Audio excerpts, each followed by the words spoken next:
Hi everyone. Today's video is a follow-up to my Linux on Chromebook video. That video showed you how to enable and install Linux on a supported Chromebook. One of the reasons Google added Linux support was to get coders to buy Chromebooks. So this video will show you how to set up a C# and Python coding environment. If you haven't installed Linux on your Chromebook yet, just check out my video showing you how. A card should be appearing that will take you to it. The coding environment I'm going to use is Visual Studio Code. Because of that, these instructions will only work on Chromebooks with Intel processors. There are extra steps you need to take to set up Visual Studio Code and C# on ARM, and I don't have an ARM Chromebook, so I can't confirm if these instructions would work on them. So, with that out the way, let's begin. I'm first going to install Visual Studio Code. To begin, I'm going to the website code.visualstudio.com/download. When the site loads, click on the .deb link button, and the installation file will start downloading. Now it finished downloading. To install it on Linux, I need to copy it to the Linux files area of Chrome OS. I'll click on Show in Folder to bring up the Chrome File Manager. Here, we have the install file. Cut or copy it. Then go to the Linux Files section on the left and paste there. Now I'm going to bring up the Linux terminal to begin the installation process. If you hit the search key on your Chromebook's keyboard, you can search for terminal. You can see it listed here. I'll click on the terminal icon. And now the terminal is open.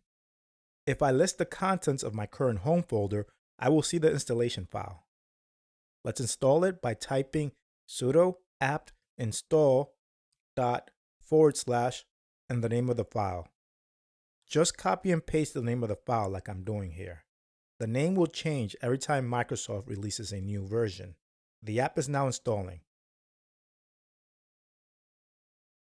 And it's done installing.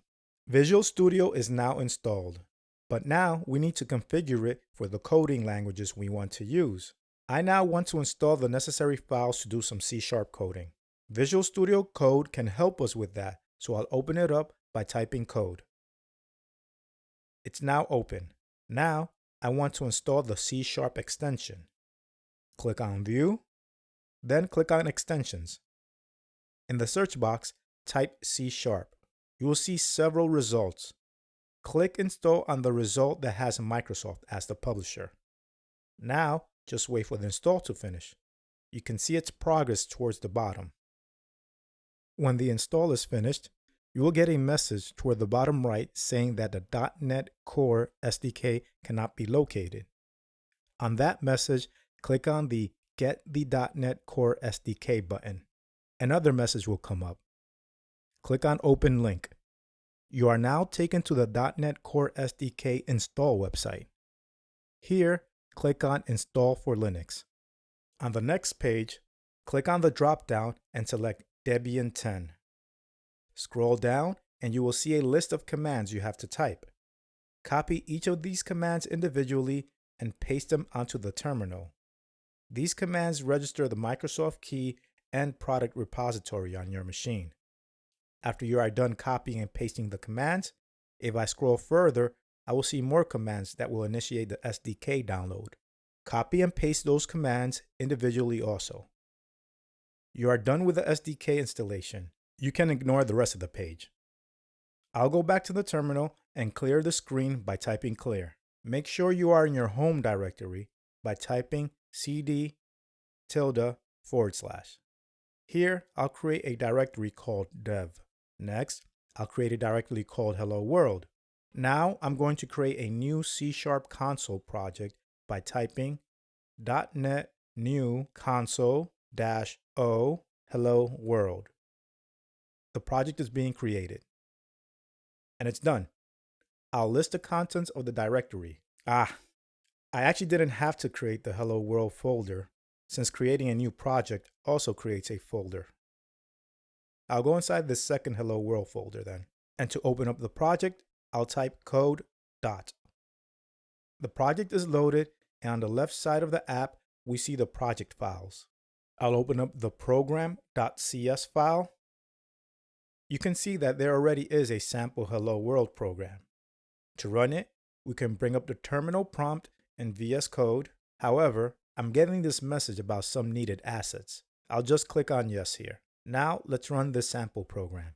Click on Terminal, then New Terminal, and to run the program, type .NET Run, and it ran. You can see the Hello World message that the code generated. I'm also getting another alert about the terminal rendering slowly. I'll click yes because my Chromebook is a relatively weak Chromebook and any speedup would help. So I'll modify this program a little by typing another message for it to output. Now I'll run it again. And you can see the updated output. Now it's time to set up a Python dev environment in Visual Studio Code. I'll close VS Code. I'll also close the web browser and bring up the terminal. I'll navigate to my root folder. Now I'll make sure that my Linux container is up to date with the built-in version of Python. I'll type sudo apt-get update. When that's done, I'll type sudo apt-get -y upgrade. Let's confirm that Python is installed by checking its version. Type Python 3 -V. And we are shown a Python version. So we've confirmed that Python is installed.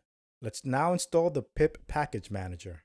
Type sudo apt-get install python 3-pip.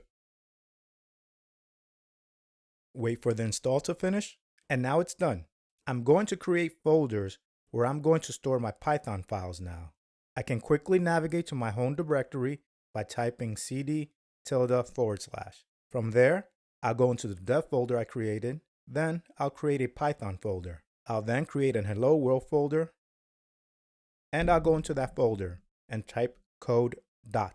This will open code in a new Hello World folder. Now I want to install the VSCode Python extension. Click View, then click Extensions. In the search box, type Python. Some results will show up. Click Install on the result that's published by Microsoft. Wait for the installation to finish now.